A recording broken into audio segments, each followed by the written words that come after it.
After 11 plus years in the making, all the Marvel films culminate into Avengers Endgame. There are going to be spoilers in a lot of them, so you have been warned. Let's get to it.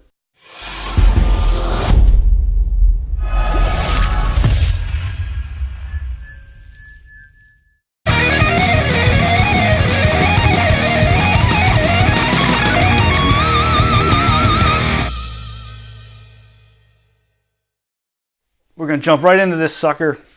A real quick synopsis. Okay, Thanos did the snap, and now the team's kind of left to reassemble and pick up from the ashes. They do. They go after Thanos right off the bat. They lop his head off.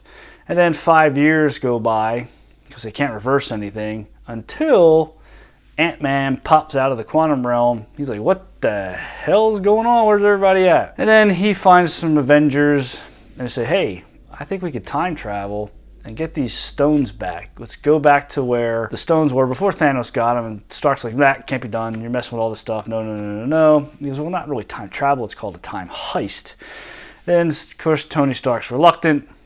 Then Tony Stark goes home one evening and figures the whole thing out. He goes, hey, Captain America, we could do this. So Hulk goes, well, let's build this thing. And they build this quantum realm thing, and they break up into teams. And they zap off into time. And they grab the stones before Thanos gets them. But Thanos is onto him because Nebula, her present Nebula, goes back into time and links with in the past Nebula. So Thanos gets the drop on him, going, this is something that's already happened. So I'll let them get the stones. I'll take current Nebula, who's still on my side, and we'll plant her into the team. And then when they get back to the present with all the stones, the past Nebula will bring Thanos through a gateway into the present time, and he'll just grab the stones. But this time, he's just not going to snap and half the population. He's going to wipe everyone out and start over.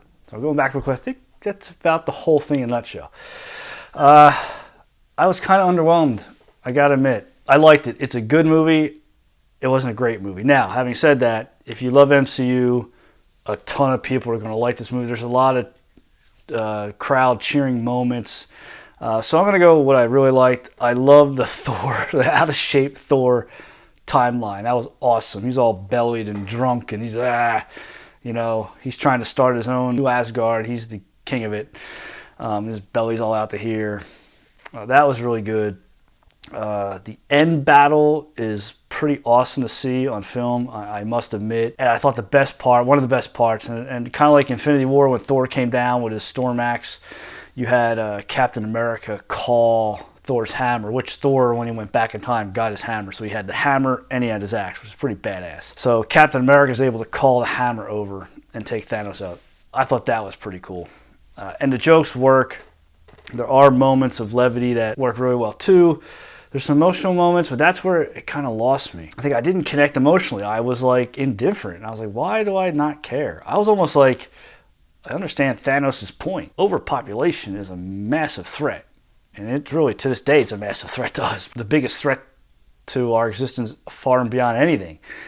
So I'm kind of sympathized. Now, the way he does it's kind of, cruel. But in the end, it might be the way to go. I'm thinking, All right, so everyone's racing back in time. Now we come to the yellow Infinity Stone, and obviously someone has to sacrifice themselves. And that's why they had to pair Hawkeye and Black Widow, because that was the only pairing that had any kind of real deep connection to where a significant loss were to happen. And honestly, I could care less. I was like, Black Widow, you should just chuck yourself off that rock because you're pretty much worthless in the end battle. I mean, really, she can grapple people, she can wrap people up with her legs and shoot. That does nothing against Thanos and this whole horde of intergalactic monsters coming at you. So I was like, yeah, that makes sense. And I was like, yeah, well. And then fast forward to the end, there's like no memorial for her. Hawkeye and the witch, they're standing by the river and they talk about her, but there's no big ceremony like they have for Tony Stark. She was like, man, whatever, she's gone. It was just missing something for me. I don't want to bash it because I did enjoy it. I don't think it needed to be 3 hours, though. To me, it felt like a 3-hour movie. It kind of drug. I did like the fact it kind of centered around Ant-Man mostly. That was kind of cool. Paul Rudd's pretty good. He's got a good comedic timing, as we know. And does he age? He looks the same as he did when he was in like Clueless, you know? I mean, my God. I want his genes. I mean, visually it's stunning. It's well written. It's a good movie, don't get me wrong. But man, it wasn't great. I enjoyed Infinity War. That moment where Thor came down with that hammer, I was like, yes! And I didn't have that. I was like, when Captain America grabbed Thor's axe, oh, that's pretty cool, but it was like, eh. Then we had all the other supposedly dead Avengers come, and that's it. I mean, you got Bucky shooting a machine gun, but again, he can just shoot a machine gun, so he's pushed off the side. He's on the screen for like 5 seconds, until the end when he has like more dramatic scenes. And we got to get to Captain Marvel. She's so overpowered. She comes in the beginning, they kill Thanos the first time. Then she's like, I got to go do something, and she's gone through the whole movie. Then at the end, she comes and blasts through that ship and destroys everything. You know, it's kind of like Superman in the DC. He's so overpowered. Batman's kind of, what are you ting around with toys? I'll go take care of the real shit. Unless, of course, you have kryptonite. But I don't see any kryptonite for Captain Marvel. She's like almost invincible. Kind of sat there going, yeah, this is intense, it's fun, it's good, but am I missing something? Then we had the Quill and the sort of Gamora, not quite the actual Gamora he knew reunion. And then she, at the end, was just gone. I mean, obviously, because she probably had to really die because she threw off the rock like Black Widow. Then we come Tony. Tony, you know, Thanos says something like, I'm inevitable. And then Tony says, I'm Iron Man. He has all the gems, his Iron Man glove. He did the switcheroo with them. And then Tony, you know, Stark, he dies. Iron Man dies. And that scene with Gwyneth, like, I was like, yeah, he's dead. I don't know. I just, like, my emotions just shut off. Like, and I'm a fan. I'm an MCU fan. I mean, I had my Captain America shirt on. I had my Captain America socks on. I was ready to go.